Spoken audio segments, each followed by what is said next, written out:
word of knowledge, all these wonderful things.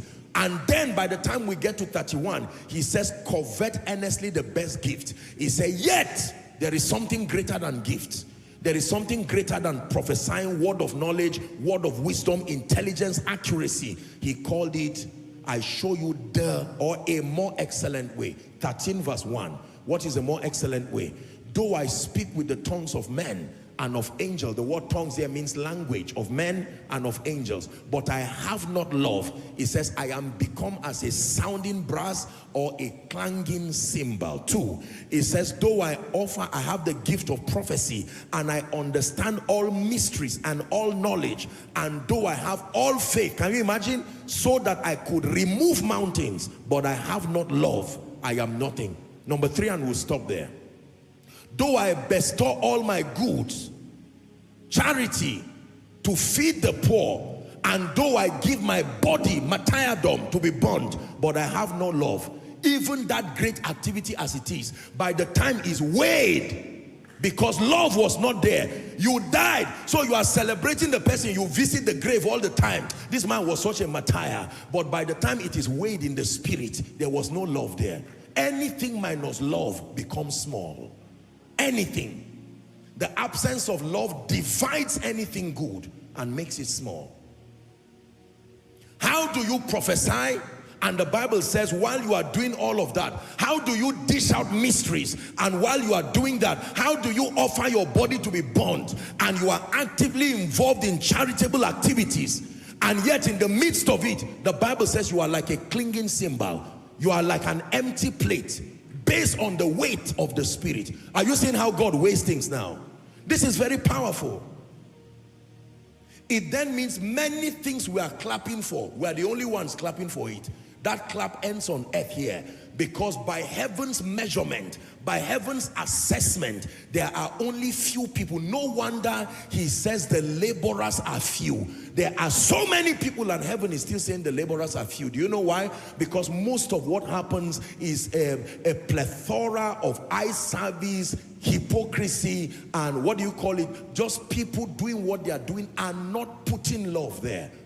I like what the Bible says about love. Love never fails. You can preach powerfully, but if love is missing, you will be surprised why that sermon cannot bless and change people. And you see, let me tell you, love is discernible. To love does not mean to be a clown. I hope you understand what I'm saying. Doesn't mean you'll be a clown and be foolish on stage all the time as a sign of love. No. You can rebuke somebody, and yet the person sees that that anger is holy anger. It's not that you hate the person. Are we together? People, even the least spiritual person, can discern the purity of love. I will always give an example. How many of you have seen a mother slap her child? This child, you will die for nothing. I don't like you. And yet she's taking the child away from the fire. That's love. Are we together? If she hated the child, she would have allowed the child to be born here. Love.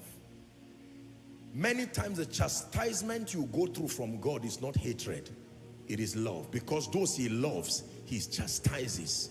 The prunings of the spirit over you is not love. It's not hatred. And you must be careful so Satan does not misunderstand it and misinterpret it to you and say, does God really love you? With all these things you are going through.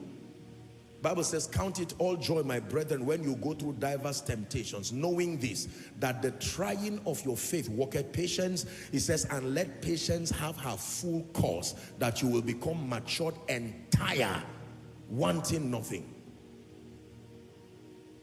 So 2 parameters I've taught you. These are the 2 principal parameters that God uses to test the works of men.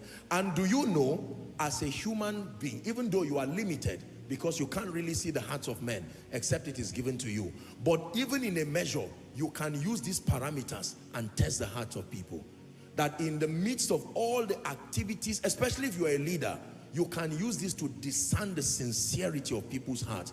And you will be surprised that many times you will see many glamorous activities, but from the lens of purity and the lens of love, you will find out that most of the people jumping around you are just sycophants. Jesus knew this. The Bible says he knew the hearts of men. He looks at a man called Nathanael. And Nathanael says something very demeaning, derogatory, and insulting. Can any good come out of Nazareth? Jesus would have said, look at this crazy guy. Go and bring him first. Let me say, are you okay? I came from heaven, and this is what you are saying. But Jesus said, an Israelite, behold, an Israelite indeed, in whom there is no guile. In other words, he looked past Nathanael's action. When you do this as a leader, you will become an exceptional leader. You will not throw good people just because of actions. You will look beyond the layer of actions, and you can see that even though this was a foolish action, this person is a great, sincere person. And you can see people not do anything wrong, and yet you have the power to get them out of your life, because you have already seen that there is evil just waiting for time to happen. Who is learning?